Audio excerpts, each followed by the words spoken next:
Hola a todos, soy la profesora Claudia Santa Cruz y vamos a recorrer juntos los principales hechos de la primera presidencia de Carlos Menem.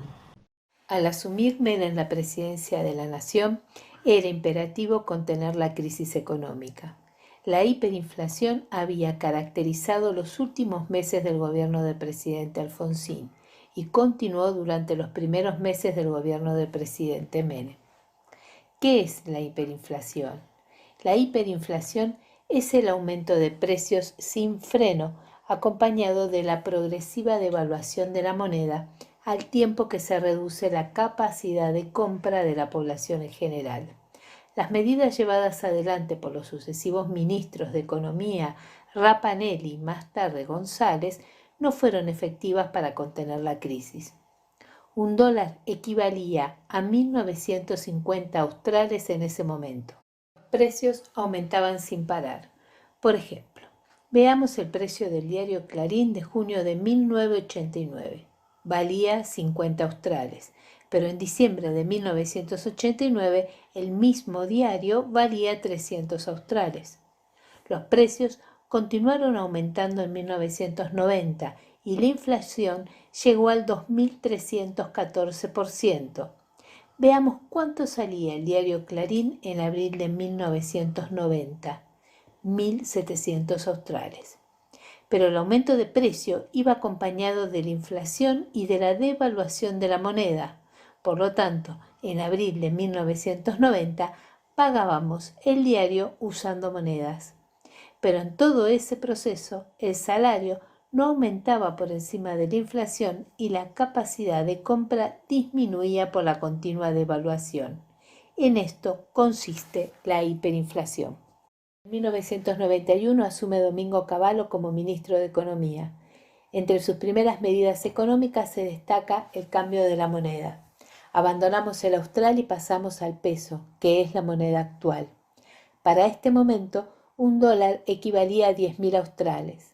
Con el cambio de moneda, 10.000 australes pasaron a ser un peso, o sea que la devaluación fue del 400%. Al mismo tiempo se instauró la paridad cambiaria fija, por la cual un dólar valía un peso. A estas medidas se las llamó Plan de Convertibilidad, que tenía como objetivo frenar la inflación, reactivar la producción y fomentar el consumo. El plan tiene éxito al equilibrar la economía y bajar la inflación en los primeros años. Pero el costo fue alto. Para sostener este modelo se recurrió al crédito internacional a muy alto interés y a la venta del patrimonio del Estado, así como la privatización de las jubilaciones con las AFJP y la reforma laboral. El instrumento concebido para consolidar el modelo es el Plan de Convertibilidad.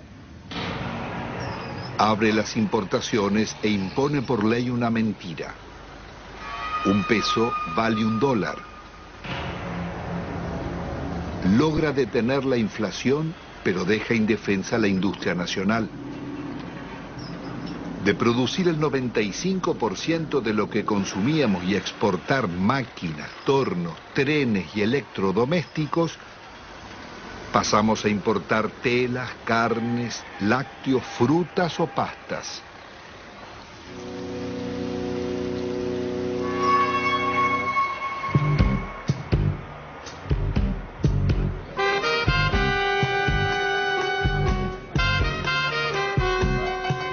El país se dolariza. Todo podía pagarse en pesos o en dólares. Pero con inflación cero, las tarjetas de créditos y los bancos cobraban intereses usurarios del 50% anual, cuando en Estados Unidos y Europa eran del 7%. La fiesta del dólar a un peso impidió competir a comerciantes y empresarios llevándolos a la quiebra. Desaparecerían miles de industrias y talleres, textil, metalúrgica, autopartista, manufacturas domésticas y muchas otras.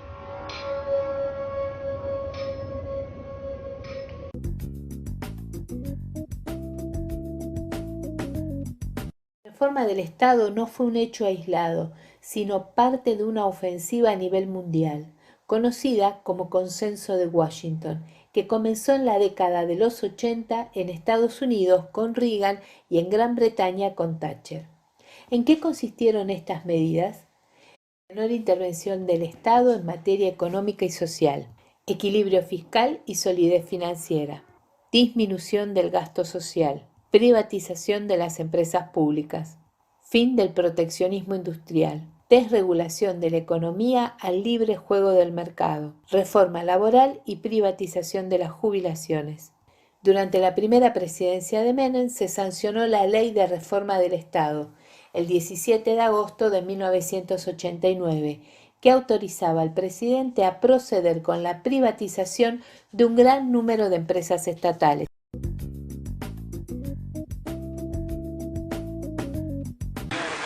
Cumplimenta esta noche 7 cabalísticas privatizaciones, 7 sectores estratégicos del quehacer nacional. Encaramos las privatizaciones de la televisión, de los teléfonos, de instalar el sistema del peaje, de instalar la concesión vial o la concesión ferroviaria, también de privatizar las radios y de incorporar, por supuesto, la privatización de la empresa estatal de la aeronavegación. Nosotros hemos ideado un decálogo que dentro de unos días se conocerá, que es el decálogo menemista de la reforma del Estado. El mandamiento 1 son palabras de Menem, él no lo conoce aún. El mandamiento 1 está extraído de sus muchos discursos, dice así: nada de lo que deba ser estatal permanecerá en manos del Estado.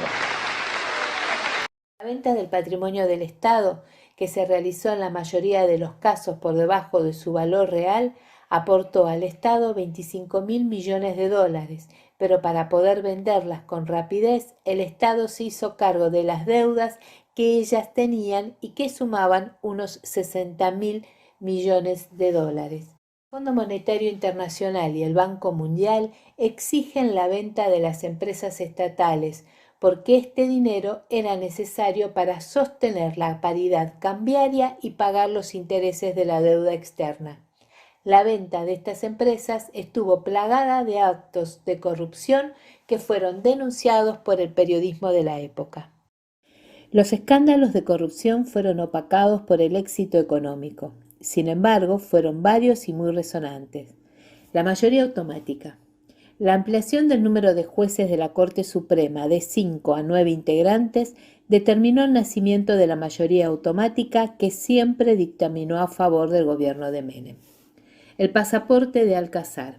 El traficante de armas sirio Monser Alcázar había sido procesado por la presunta falsificación de certificados para obtener la ciudadanía argentina, que logró en 24 horas sin hablar una palabra de español en 1990, e involucraba a la cuñada de Menem por tráfico de influencia. Los guardapolvos de Bauzá. En 1990, Eduardo Bauzá, ministro de Salud y Acción Social, fue denunciado por la adquisición con sobreprecio de 1.300.000 guardapolvos a la empresa Herrera Hermanos Sociedad Anónima, que los cobró antes de entregarlos, pero la empresa no existía y un indigente aparecía como presidente de la misma. Los Menem truchos.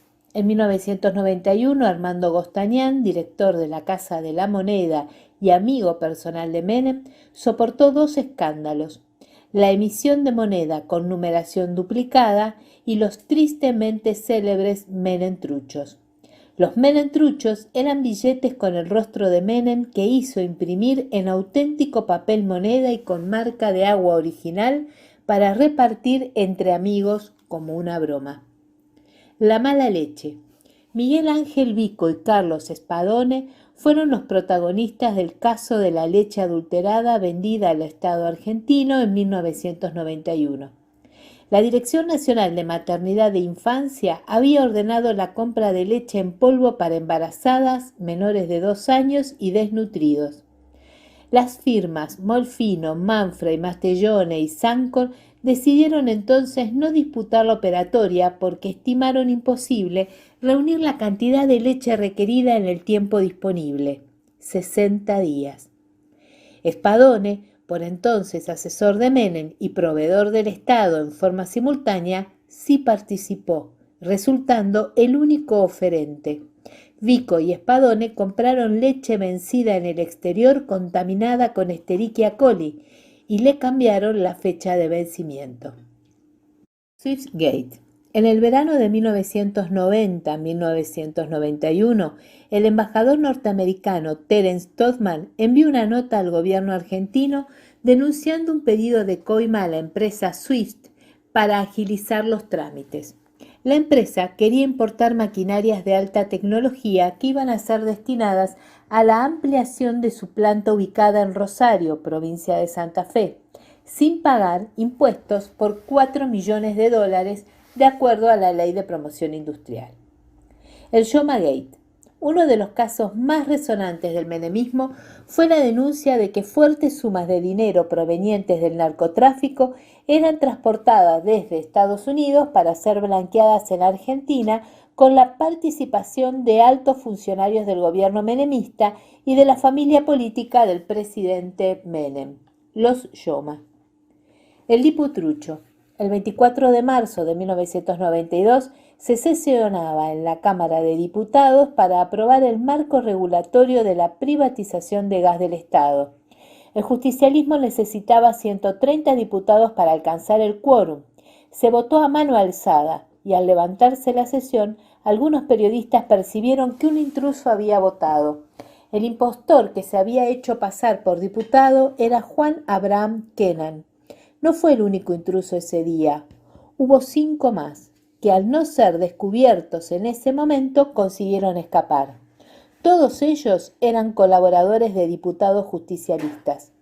Al ser interrogado, Kennan respondió que lo habían hecho sentar en una banca porque estaba descompuesto. El caso se conoció como el Diputrucho.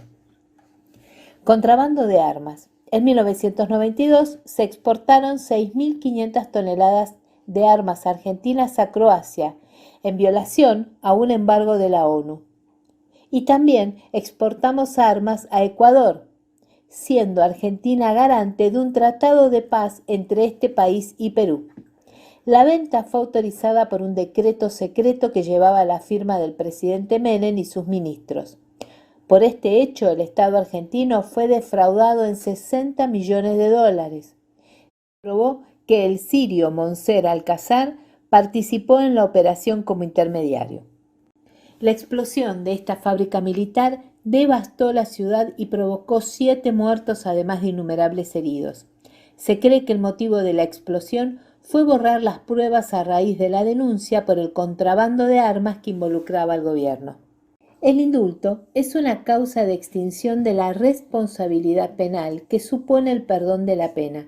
La persona sigue siendo culpable, pero se le ha perdonado el cumplimiento de la pena. Los indultos del menemismo forman parte de las llamadas leyes de impunidad, siendo las anteriores la ley de punto final y la ley de obediencia debida.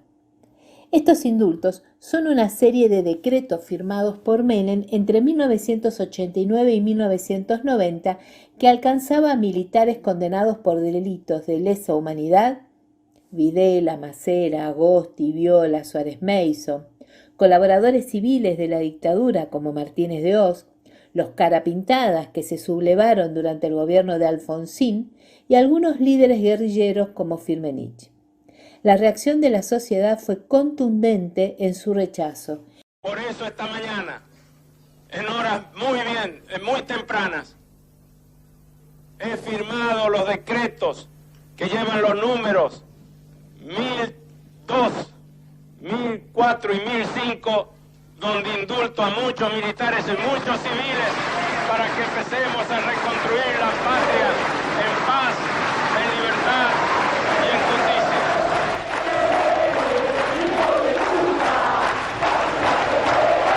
Bueno, es un día de luto, es un día de tristeza, es un día históricamente negro, uno de los más negros que conoce la historia del país.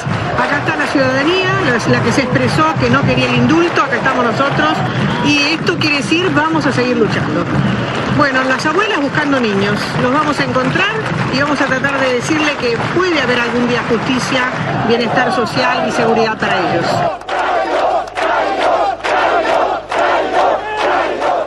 Hay cosas que no se pueden olvidar en la vida. Yo creo que fue la marcha que más hemos sentido, que más nos han acompañado. Fue increíble esa marcha, cuando salimos de Córdoba y Callao, más o menos.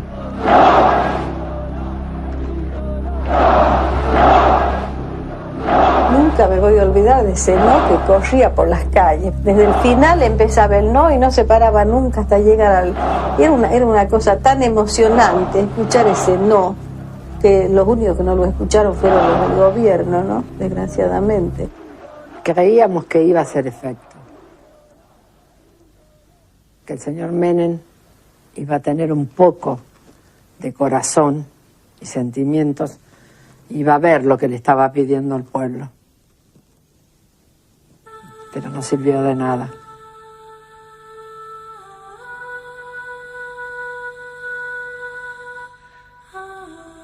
Pero bueno, está visto que ante la insensibilidad de los poderosos y gobernantes, nosotros no podemos hacer nada, pero seguiremos insistiendo.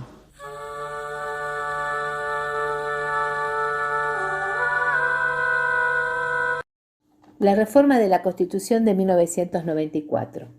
Se estableció el derecho al medio ambiente sano, los derechos para los consumidores, la protección de los datos personales, el secreto de la fuente periodística y la utilización racional de los recursos naturales.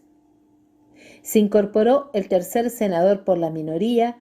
Se obligó a reconocer la preexistencia étnica y cultural de los pueblos indígenas argentinos. Creó la Auditoría General de la Nación, organismo de control externo del sector público nacional, que es una atribución propia del Congreso. Se creó el cargo de Defensor del Pueblo, que tiene la misión de defender y proteger los derechos humanos y demás derechos, garantías e intereses de la Constitución. Se habilitó la reelección presidencial. El mandato presidencial también pasó de 6 a 4 años. Se estableció el sistema de elección directa con segunda vuelta o balotage y se creó la figura del jefe de gabinete que debía concurrir al Congreso a informar sobre la gestión del gobierno. También se creó el Consejo de la Magistratura para la selección de jueces y el Ministerio Público, que tiene por función promover la acción de la justicia en defensa de la legalidad. Y finalmente se estableció la autonomía de la Ciudad de Buenos Aires. Se le dio a las provincias el dominio de los recursos naturales y se instó a aprobar una ley de coparticipación de impuestos que no se cumplió.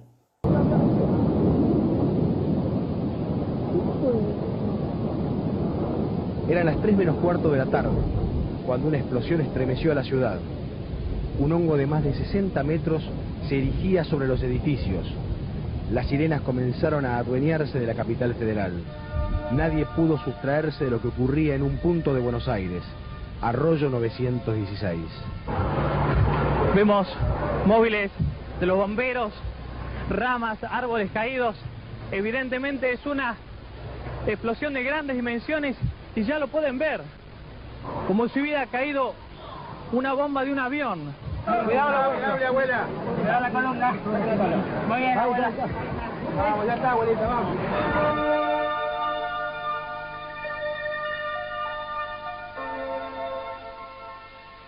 El ataque terrorista a la embajada israelí en Buenos Aires ocurrió el martes 17 de marzo de 1992 a las 14:45 horas, cuando un furgón Ford F-100 conducido por un suicida fue cargado con explosivos y estrellado contra el frente del edificio de la embajada de Israel, causando la destrucción de la embajada y daños a una iglesia católica y una escuela ubicada en un edificio cercano. En el atentado terrorista murieron 22 personas, entre israelíes y argentinos, y resultaron heridas otras 242 personas. Se cree que la decisión del gobierno argentino de sumarse a la Guerra del Golfo en 1991 con el envío de 2 buques de guerra hizo de la Argentina un objetivo del terrorismo internacional.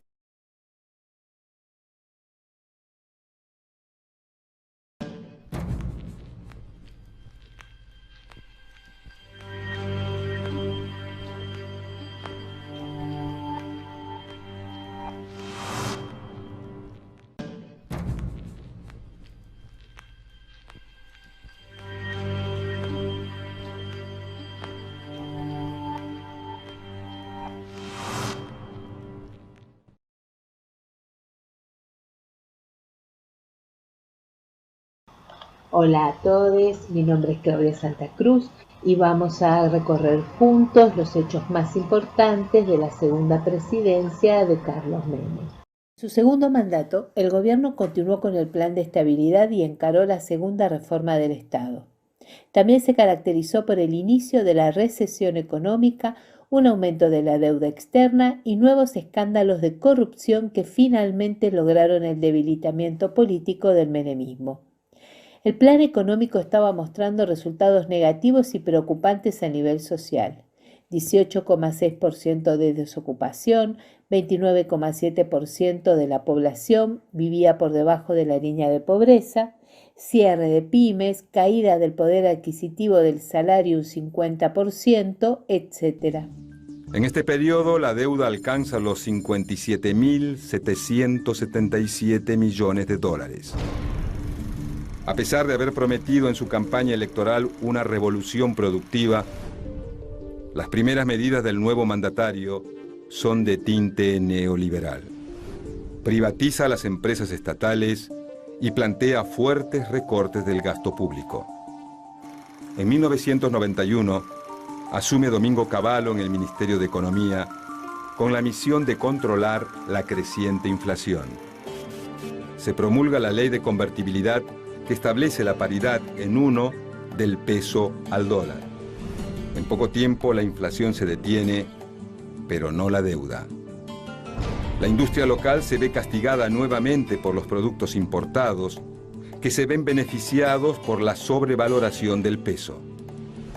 Además, se eliminan los controles estatales sobre el capital extranjero. Esto facilita la fuga de capitales al exterior.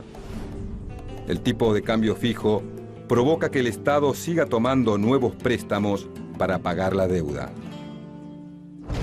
En 1999, al asumir la presidencia Fernando de la Rúa, el país se encuentra en una profunda recesión y la desocupación crece a niveles históricos.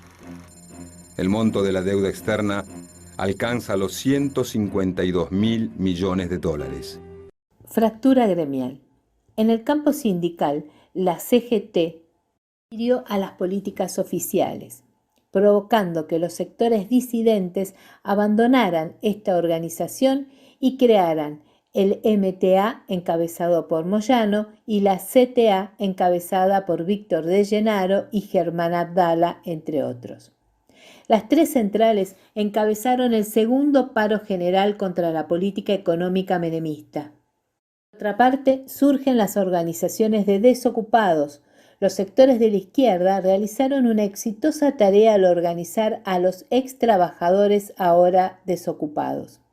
Se crea la corriente clasista y combativa.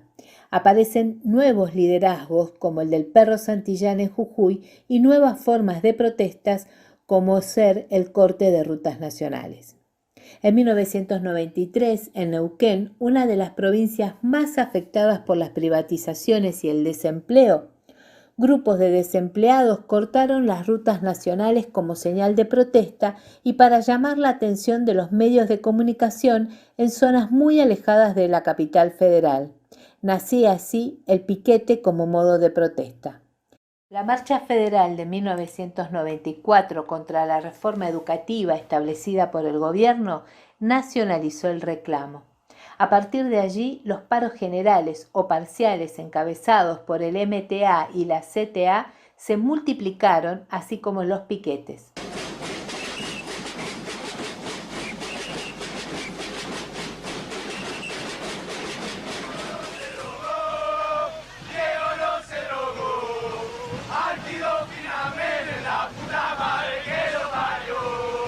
A pesar de hacer 1.200 kilómetros y esta noche volvemos a partir, acá estamos y estaremos las veces que sea necesario. Compañeros, él decía, como si nos ofendiera, que estábamos haciendo política. Y esta plaza le dice que sí, que hacemos política, que tenemos derecho a discutir el poder de nuestra nación, que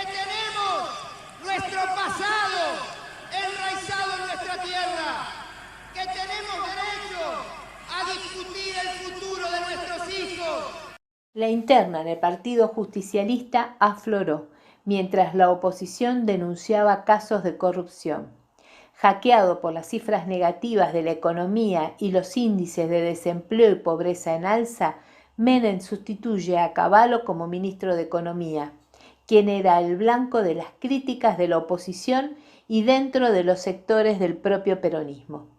Duhalde profundiza las tensiones internas en el PJ cuando anuncia su candidatura para 1999. Los sectores disidentes del PJ realizan una alianza con la Unión Cívica Radical y nace el FREPASO, Frente para un País Solidario. El atentado a la AMIA fue un ataque terrorista con coche bomba que sufrió la Asociación Mutual Israelita Argentina en la Ciudad Autónoma de Buenos Aires el lunes 18 de julio de 1994.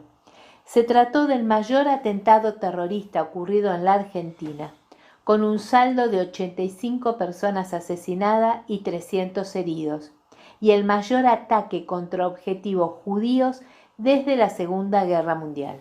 Las denuncias de corrupción que marcaron los dos gobiernos de Menem se mantuvieron, pero en un contexto de recesión económica y con los índices de pobreza y recesión crecientes, impactaron de manera negativa y ayudaron a erosionar la consideración que la opinión pública tenía del gobierno.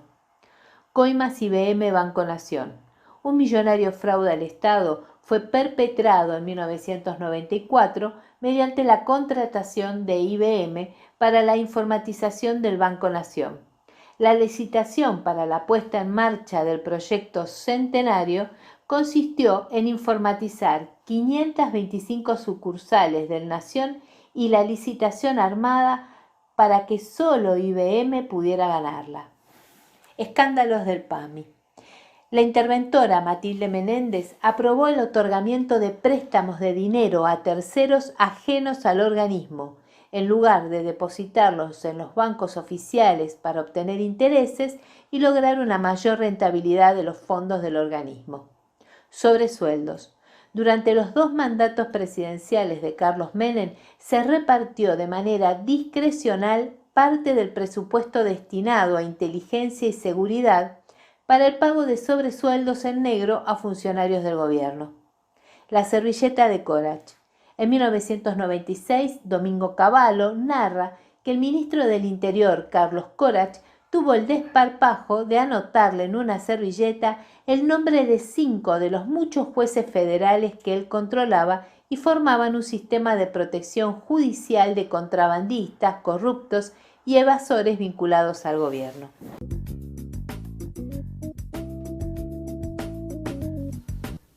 Con ese mismo espíritu y en consenso se posibilitó el marco legal para la transferencia de los servicios educativos nacionales a las provincias y a la municipalidad de la ciudad de Buenos Aires.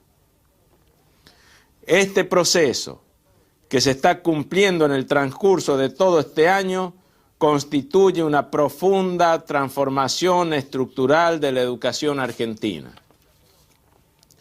La descentralización hacia el objetivo final de establecer un auténtico y vertebrado sistema federal es un propósito unánime para lograr la mayor calidad educativa. Hoy entramos en una profundización de esa política, a través de la cual todos los servicios educativos pasan a las distintas jurisdicciones, excepto el nivel terciario y el universitario, que permanecen en el orden nacional. La Carpa Blanca de 1997 a 1999. Instalada frente al Congreso Nacional el 2 de abril de 1997, el objetivo era lograr una ley de financiamiento educativo. Durante casi 3 años, con el apoyo de docentes de las distintas provincias y una gran solidaridad de artistas, intelectuales, organismos de derechos humanos y trabajadores, se convirtió en un importante hito en la lucha de los docentes en la Argentina. Durante 1003 días, maestros y profesores ayunaron de forma rotativa. Docente ayunando fue la frase que recorrió el país. Todo este apoyo logrado no quebró la indiferencia del gobierno que llevó adelante la Ley Federal de Educación. Esta fiesta que hemos armado para tocar para ustedes y que ustedes estén recibiendo esto es para la carpa docente que lucha por los derechos de los maestros en la República Argentina para que siempre haya una escuela pública posta. Gracias de todo corazón y lo llevo en el mío. Gracias.